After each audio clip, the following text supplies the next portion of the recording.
Thank you very much for joining us today. We have resume search strategies with our guest speaker from AT&T, Mary Jane Brosowske, and she's going to be talking about some resume strategies.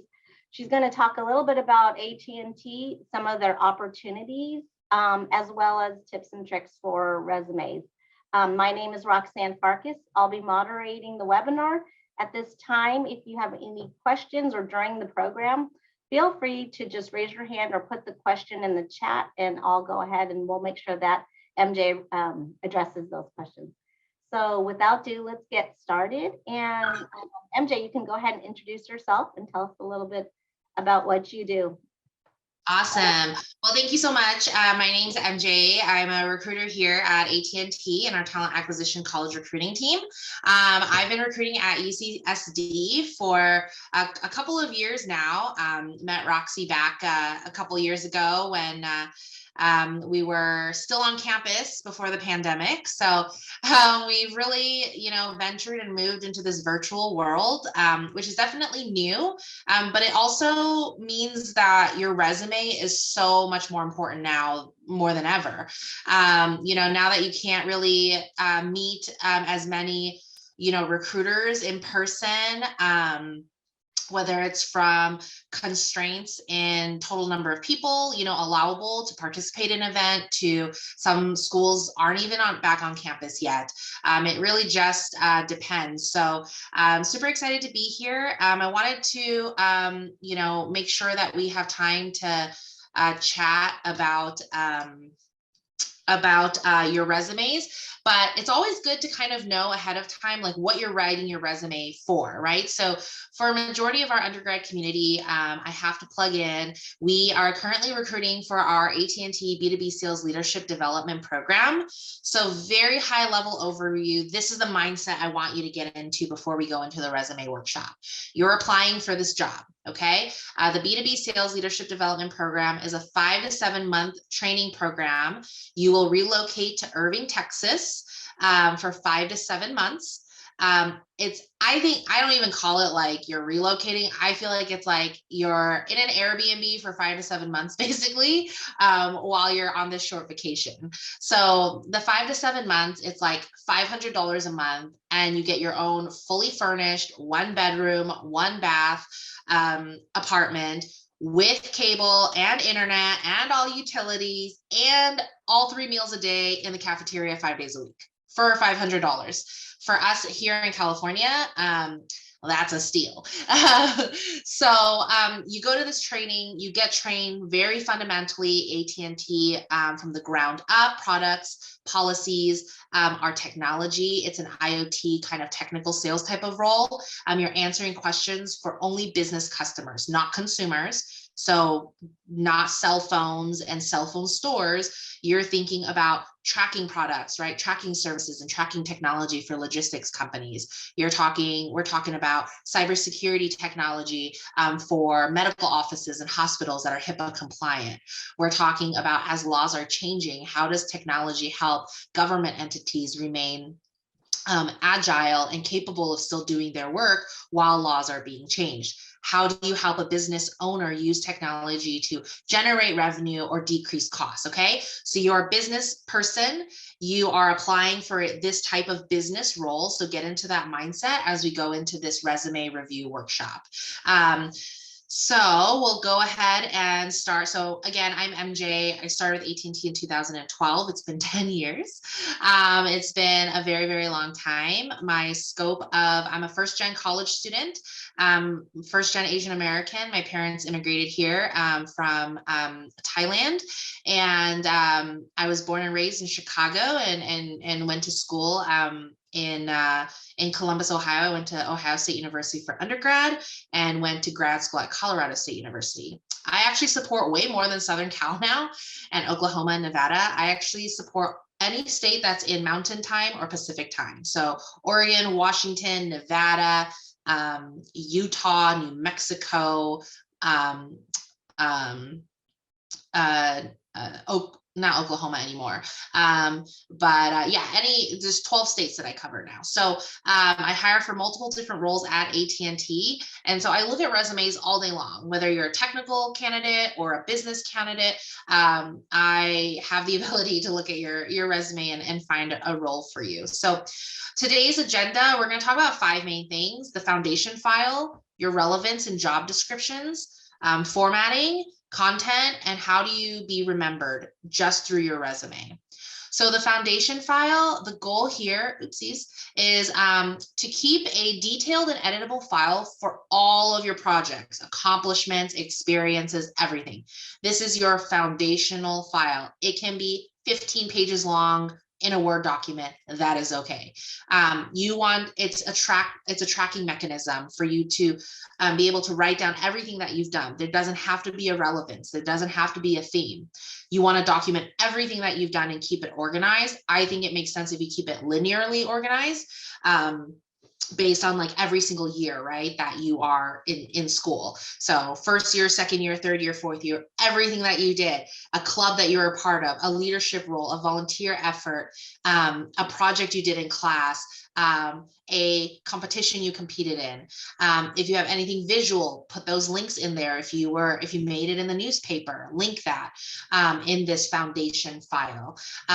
Leadership specific experiences we talked about, right? I mentioned like you ran for a club office, right, to be a board member and you won, put that on there.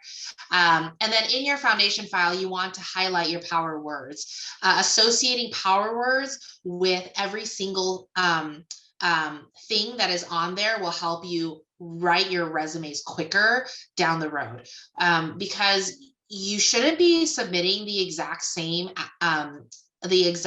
resume for every single job you're applying to. You should be writing different resumes for every job. Yes, that is a lot of work. But if you want to get a job and make a lot of money, you got to do the work to do it, right? So that's your foundational file. So here are some, let's say you put, okay, I ran for office, okay? I ran for the executive board of Triton LinkedIn Group, let's say. I've worked with TLG, they're awesome. So let's say you ran for the Triton LinkedIn Group and you got a board member seat. Great. So then what you would do is, for that, what kind of, power words would you use? 1 or 2 words, right? You achieved, right, the winning slot for a position on a leadership board. What have you done in that role? Did you spearhead a specific project, right? Just a couple of these accomplishments. What were some of your responsibilities, right? These are some power words around that. I mean, literally things you can Google, but I've put a couple screenshots here. You accomplished, you analyzed, you assembled, you charted, you created, you constructed, you coordinated, you delivered. Everything that is on this foundational file, when you are in that moment, adding something because you just finished a project, you need to pick these power words right there and then. Because when you go back 5 months later, 3 classes later, 16 projects later, you're not going to remember like the details of what you did and what you accomplished. So it's important that your foundational file is this file that you are consistently updating all of the time. A couple other power words in communication, right? Composed, conveyed, convinced, documented, instructed, and then some technical experience if you have that. Formulated, upgraded, programmed, deployed, advanced, automated, just some power words for you. So then what you do is you take this foundational file and now you start to clean it up. Okay, so think about the job you're applying for that I just told you about, the B2B program, right? Any job or internship will require different functional skills, different competencies, different responsibilities, and different requirements. So let's say when you're looking at jobs, right? You want to go look at some of these principal functional skills or competencies associated with this title, right? There's going to be parts of the job that say minimum qualifications. There's going to be parts of the job that says preferred qualifications, right? You want to look at some of these things and make sure that whatever is in here, right? So let's say for here, we're looking at project management. Okay, great. Now I'm going to go back to my foundational file. I am going to look at my power words and all of my work, print it out, kind of like this. You print out your foundational file. and it'll be a bunch of text, and you're going to highlight only the things that are relevant just to this job. Okay, so if project management is on the preferred qualifications, required qualifications, you need to go through your resume and start highlighting anything on there that shows that you have that skill, that you have the experience in project management.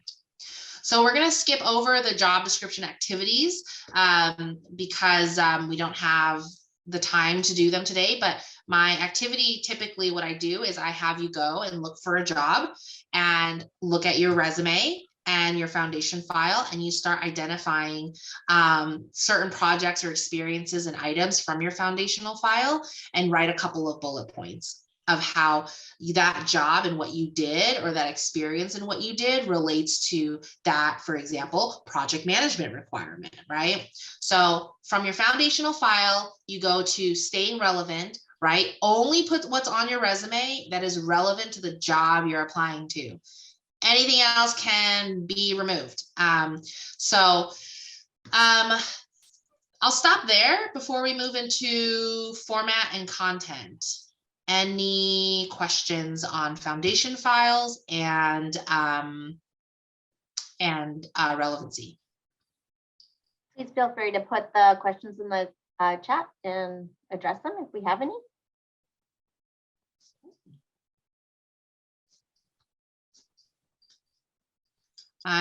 Here's the chat. I see. Okay.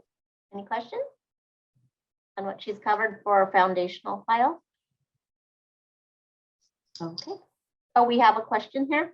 Will you send out a copy of this after? Yes, this presentation will be it's recorded and it will be on the UC San Diego Extension YouTube channel. So it will be on the YouTube channel, which is UC San Diego Extension's YouTube channel. Here's a question we have for you, MJ. When do you use a CV version of a resume versus a regular format? Yeah, CVs are very specific. If you are applying for some PhD level research lab type of roles, then you definitely, right, you got to know your audience and know like who is the person looking at your resume. A lot of those higher level roles aren't like, there's not even a recruiter that's looking at them. When you submit your application, the PI of that lab or whoever the hiring manager is looking at it. And so CVs are longer. Historically, I've seen CVs used if you have a lot in publications, if you have a lot in research done. It also depends on like level of the job. Is it an entry level, mid-level, senior level? How many years of experience do you have? My sentiment has always been like, if you can pick the most relevant things, a lot of projects are very similar and very repetitive and the same type of skills and the same type of things you accomplish. You don't have to list all 10 of the projects, right? If all the projects are very similar, just pick your top couple that really show your talent and go with that. But if you are applying for some of these other higher level PhD research related jobs, then yeah, you could use a CV at that point. All right. Okay, so we'll move into format versus content. So content is really important because it's the proof, right? It's anyone can tell me like, oh, MJ, I am a really hard worker. I'm a great problem solver. I'm just going to say, well, prove it, right? So format can help or hurt your content.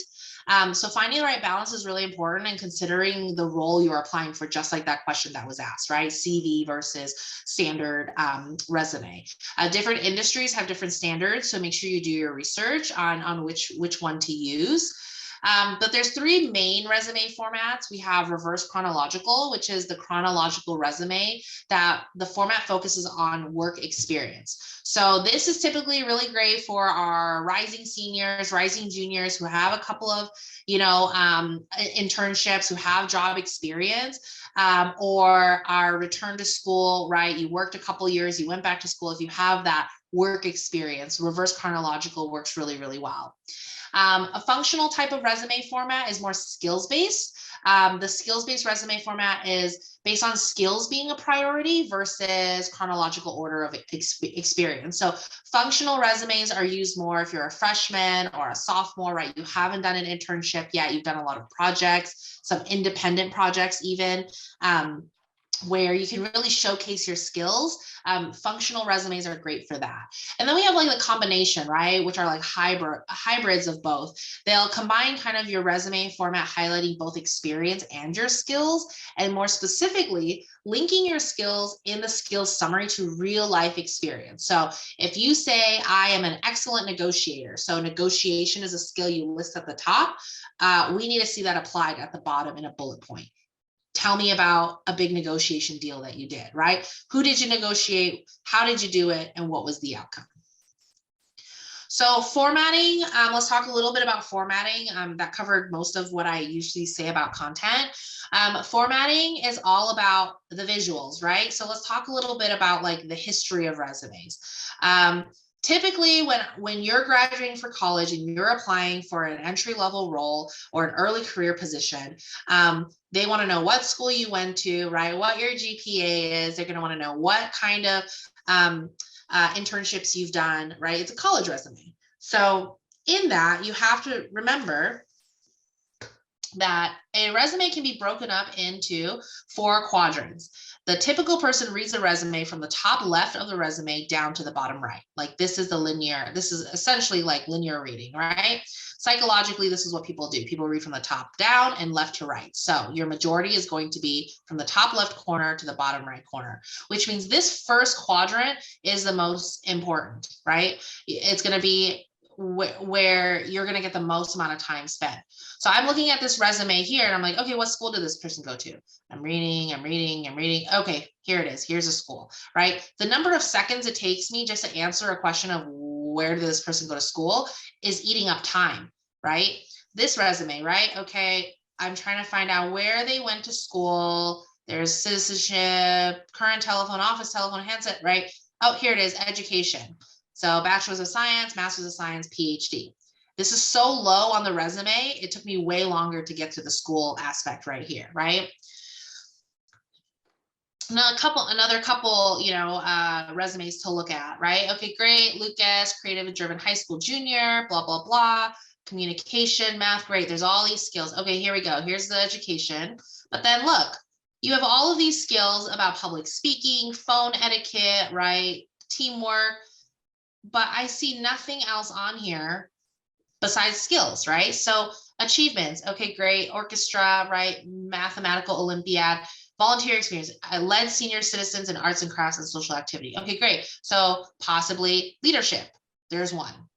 But look at all these other things that haven't been proven based on the skills that they've listed. So it's really important when you are formatting your resume that the content supports the format. So if you're using a skills-based functional resume format, this skill needs to be seen in the bullet points. You can't tell me that you are great at Adobe Photoshop, right? If you're going to list a skill, you got to back it up in the bullet points. Here's another one, right? Quick, right here, education, went right to it. Didn't have to look for it, went much, much, much faster, right?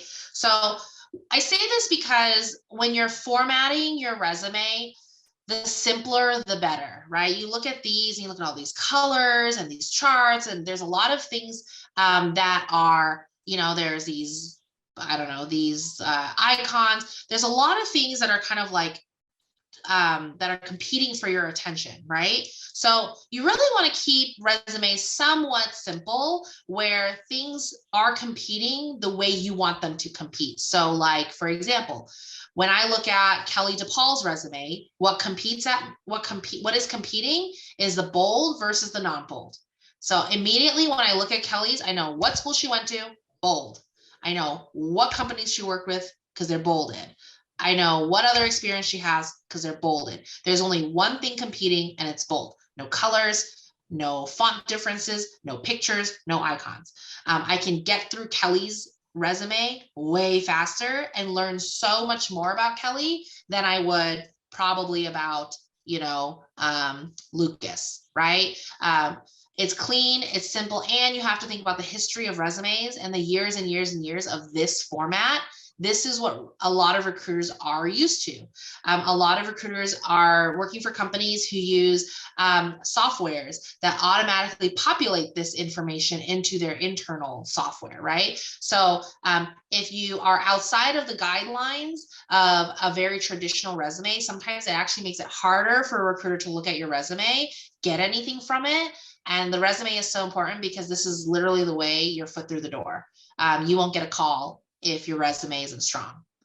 So I will. MJ, what about the PDF LinkedIn? I know LinkedIn can allow you to download a PDF of your LinkedIn profile into a resume. Is that acceptable? You can. I mean, I would just try to keep, because LinkedIn to me has so much more space. Like your LinkedIn could end up being like 5 pages long, right? If you download it, I would stick to a 1-page resume and link your LinkedIn at the tops, because right here you can see Kelly at ABC Company has 3 bullet points. Those are her main bullets, right? On her LinkedIn, she can have 10. She can attach files. She can add pictures. So use your LinkedIn strategically for more of that, more in-depth understanding of what you do. And a recruiter will always, 99% of the time, always click a LinkedIn if it's a clickable link in PDF.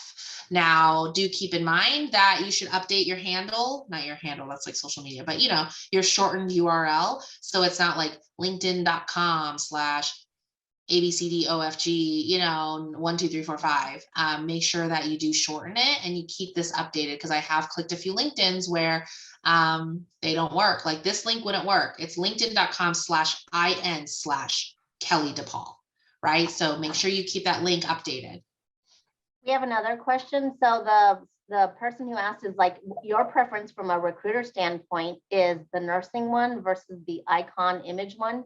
So is your preference this page versus that page? That's what I believe the question is. What's your preference? Yeah, it depends on the role. Again, it depends on the role you're applying for. Let's say you're an engineer and you're a UX UI user interface designer, right? Those types of more artistic based resumes, or let's say you're applying to be an art curator or a designer, right? Those resumes will look very, very different. For today, we're focused on you're applying for this B2B leadership development sales position. This is the resume for it, for a role like that. Depending on the job, resumes will differ a little bit. Okay, we have another question. Is it better to have education on top or professional experience if you are applying to an industry professional role? That is up to you. If you're applying to an industry professional role, but you just graduated, school first for sure. If you have been graduated and it's been 10 years, you definitely can put education towards the bottom and put industry experience. I would research it's all a strategy game, right? So I would research, number one, who is the company, how many connections do you have with them on LinkedIn, right? You can see how many people at your current employer are now working at that company, right? So if the numbers are really high and you're like, oh, tons of people, are working here who left my company to go work here, then yeah, company first, right? Assuming that those employees have created a positive brand for people coming from your company and going there. I always like to put school first, and that's my personal preference because of the school I went to. And depending where you are, if you're applying for San Diego schools or San Diego jobs, yeah, having school first, right? University of California, San Diego, the percentage likelihood of someone being an alum that happens to be, the recruiter or interviewing you may see that. For me, like Ohio State University is a huge football school. It's a great point of conversation. It's a huge school with tons of grads from there across the country, right? So I put school first because if I were to apply to a job outside of AT&T, like 10 years at AT&T versus the potential of going, having, and this has happened where I've interviewed with people who went to Ohio State as well. And so your goal is in your resume is you're trying to get the recruiter to pick you for a conversation. That's it. We're not even talking about getting the job. The resume is not about getting the job. It's about getting picked for the interview for the job. So strategically placing things like that will work in your favor.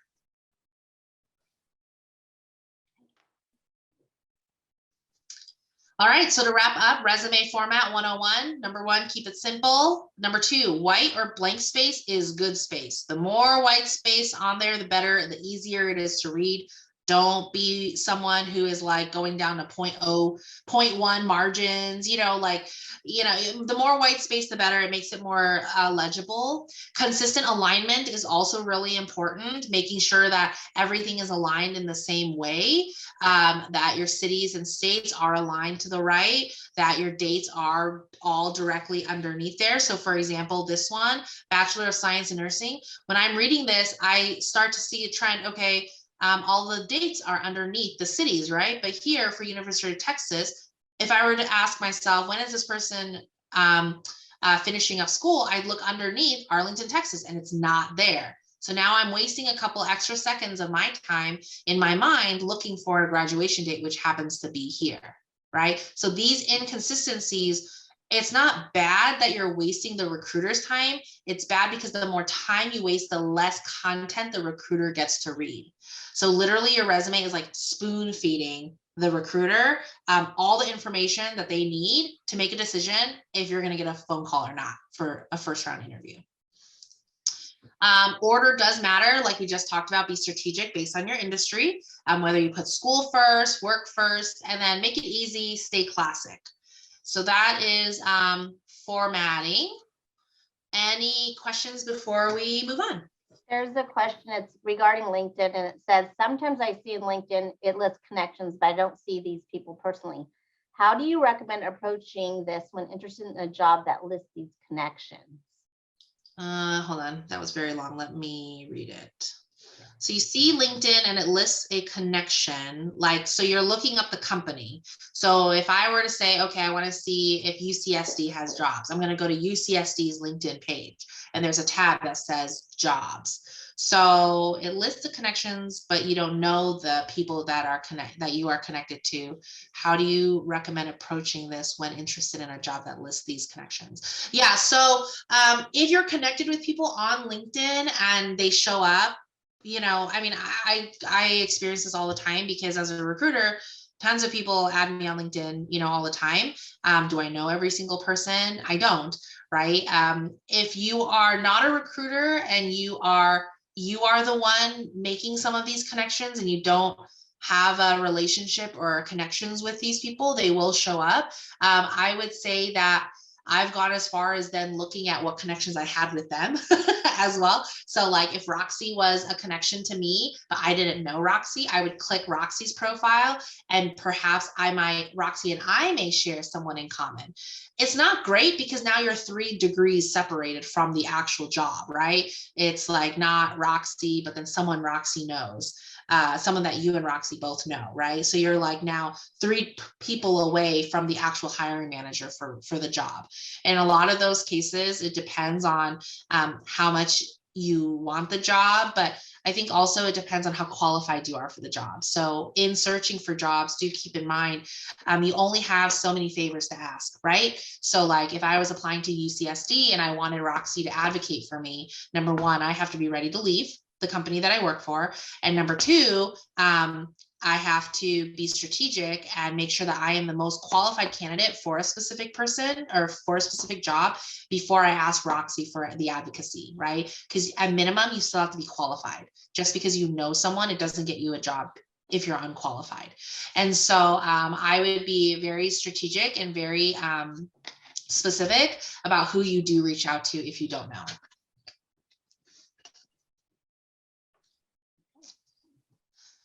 Good. Okay.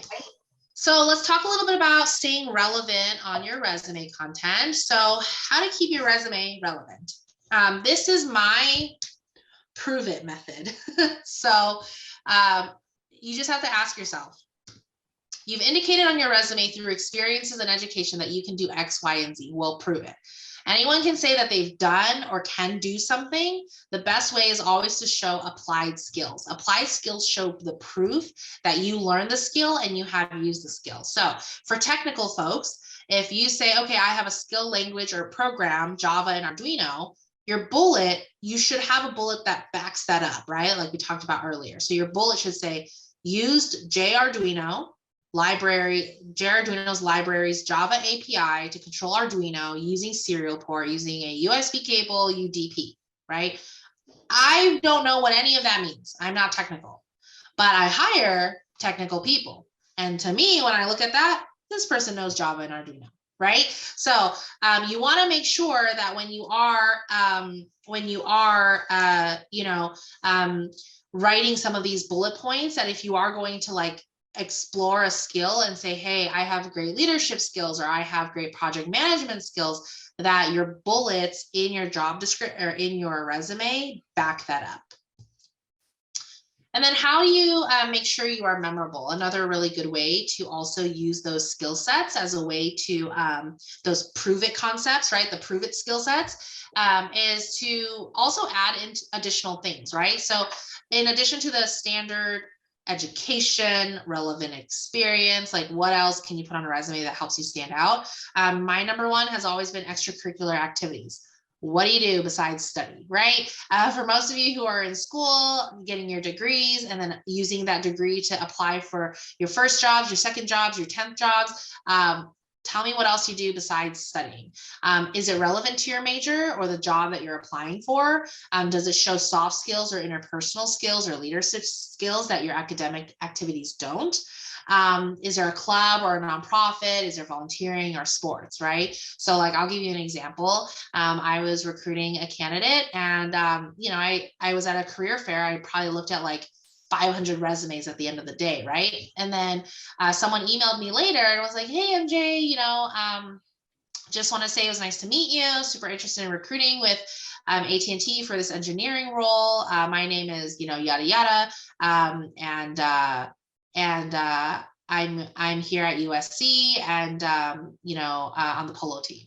Bingo, polo team. I instantly knew exactly which resume it was. He was the captain of the water polo team.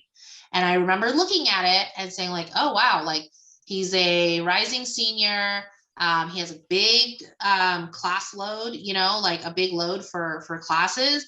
And he's, and I remember on the resume that he was on the executive board of a student org, and he was the captain of a sports team at school. So things like that make people remember you, although like directly does being the water polo captain help you in engineering? Probably not, right? But it does show that you have time management skills, that you are disciplined, right? To be able to balance all those things.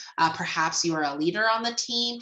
I don't need all the answers. I just need to know that, hey, this is someone that I remember, right? So think about some of those things that help you stand out and make you memorable. And that's our presentation. So I will answer any questions that there may be out there. Okay. Any questions? Go ahead and put them in the. Can I put your MJ? Can I put your LinkedIn in the chat for everybody? Yes, you definitely can. Okay. So you can connect on LinkedIn, Insta. My email is right there. I'm pretty easy to get a hold of. I will say that connecting with me with LinkedIn is great, but I don't get to my LinkedIn messages very quickly. Email is probably the fastest way. I am currently recruiting for every single month of this year. We have a couple positions left on our business to business leadership development program. So if you are graduating or have graduated, you are a great candidate. If you are looking to get into the business side of things, please reach out to me, attach a copy of your updated resume, hopefully after this session, and yeah, send it over and let's get you applied. Those are our last few positions that we're still filling this year. We have 2 hands raised in the box, I think. I thought I saw someone raise their hand. There's a question in the box. Could you type it in the chat if someone had their hand raised? Okay. Well, I think the learning outcomes for today were definitely the selection process from a recruiter standpoint, connecting with alumni via LinkedIn, a time factor when recruiters are looking, especially you, MJ, at AT&T, making it easier for you to select candidates and go through resumes quickly and effectively because time is a factor. And then having a very organized resume. The one last question, you didn't cover this because it didn't come up, but do you want a cover letter? So cover letters are, I don't know. So for my roles, I personally do not read the cover letters, like me, myself. Hiring managers are usually the ones that read the cover letters. So assuming your resume is strong, that it gets through to the hiring manager, like you get through first round interviews to second round interviews, then the hiring managers are usually the ones that read the cover letters. But with cover letters, you also want to be strategic, right? It shouldn't be like people in companies, like we like to read things in bullet points. We don't really like to read lots of paragraphs, right? So your cover letter, a lot of people will write a cover letter where it's like a summary of their resume. If I were to choose like between reading your resume or a cover letter to learn the exact same thing about you, I would choose to read your resume, right? So be strategic about your cover letter. A lot of the things I've written about in my cover letters usually are very specific, tying it to the position that I've applied for and what external either inherited or acquired qualities that make me a really good fit. So like, for example, I had applied for a diversity, equity, and inclusion type of position for a company.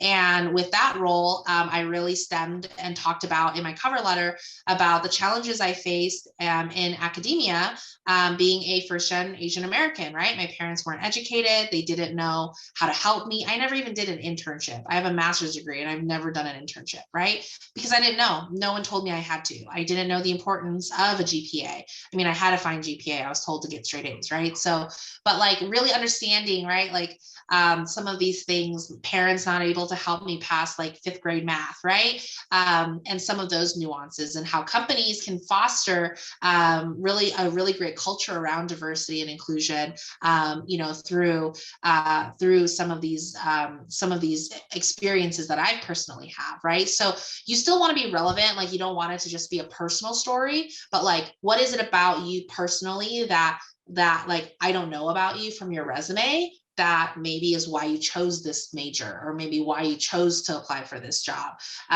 Definitely put in the effort to write a cover letter. Doesn't mean that it'll always get written, but it's better for you to have it than not have it. Great. We have another question. How many resumes should be sent until you get your first interview?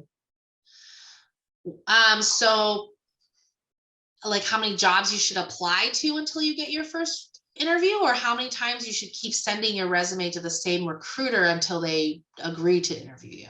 I think that's what you meant. The last part. How many times should you send a resume?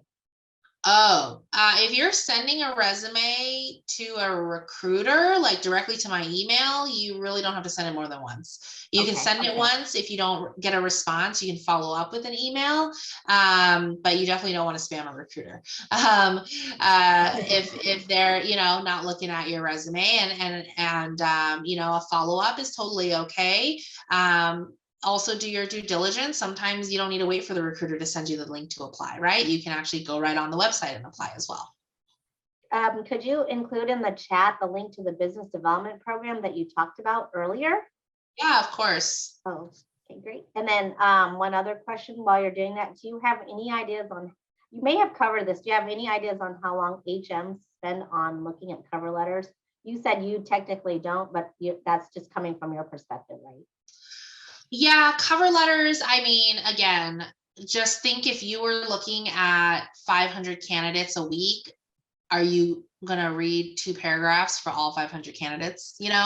Probably not. So I would try to keep them pretty short and sweet, 1 to 2 paragraphs, and hopefully that it's something a little bit different than what's on your resume. Or you can strategically type your resume so then that there are, lingering questions that then will prompt the recruiter to look at your cover letter. So that's happened to me as well, where sorry, I can't. Don't worry. And I'm going to also include once again the in the chat. The recorded video will be on YouTube. So here's the link. I've also included in the chat MJ's contact information for LinkedIn if you'd like to connect with her. Shoot her a short email, tell her how you were introduced to her, maybe a learning outcome of what you learned from her resume webinar. And she's going to go ahead and drop in the chat the business development program, internship program that she talked about. Coming from UC Santa Extension program. Also, I just want to put a plug in for our online programs through our certificate programs with business and legal programs. Feel free to check out extension.ucsd.edu. And MJ just put that information for the sales development program in the chat if you'd like to take that. Go ahead and click and get that information there. Thank you, MJ. Yeah, no problem. And yeah, what I was saying earlier was with the cover letters was, yeah, like just be strategic with it. Don't just make it a repeat of your resume. And if you write your resume strategically, that makes, like, I've had candidates where I'm like, this resume is so good, but it's still so mysterious. Like, what does this person do? Like, how did this person get into this?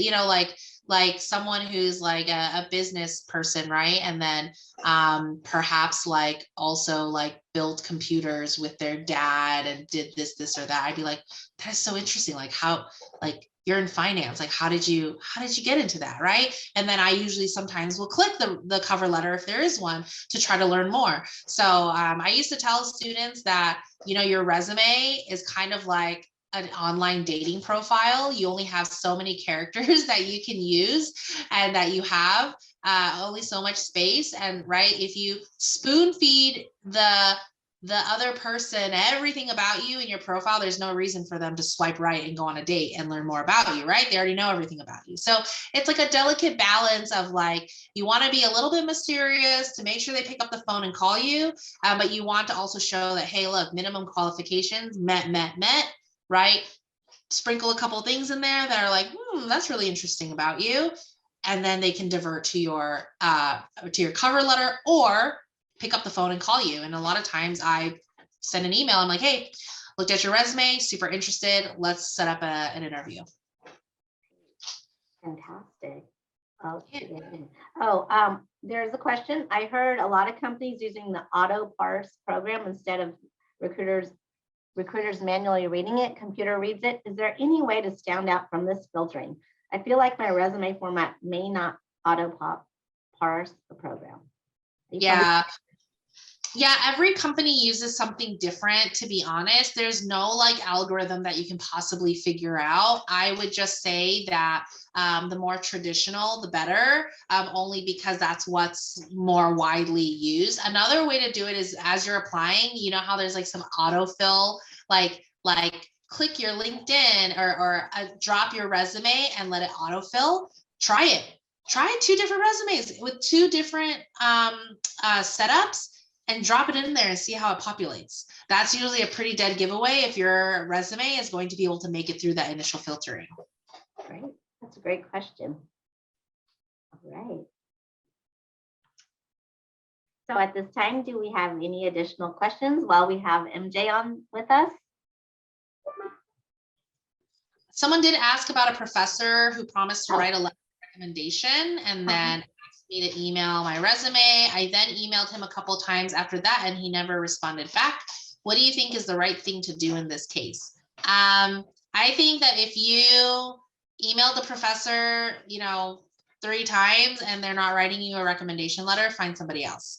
The more you count on him, the more you're going to be let down. So I would move on to a different professor or a different advocate for you and have them write a recommendation letter. Someone who truly is wanting to help you will prioritize it and get it done. But also with that, be reasonable, right? If you're emailing him 3 times in one day, like maybe calm down a little bit and like wait, you know, give them a couple days to respond. So like set your expectations, right? You know, if you're like, you know, 3 weeks in and still hasn't responded, then yeah, probably move on at that point. Great.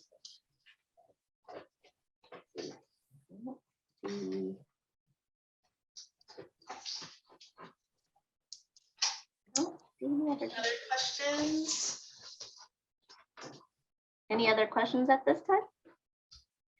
Well, I did drop your name and I'm I'm a spammer. I did put I put MJ's contact information in the box, so feel free to connect. When is the deadline for that program? That one. Anytime. If Anytime. you're right now, we are currently hiring for April start dates. So that deadline is at the end of this week.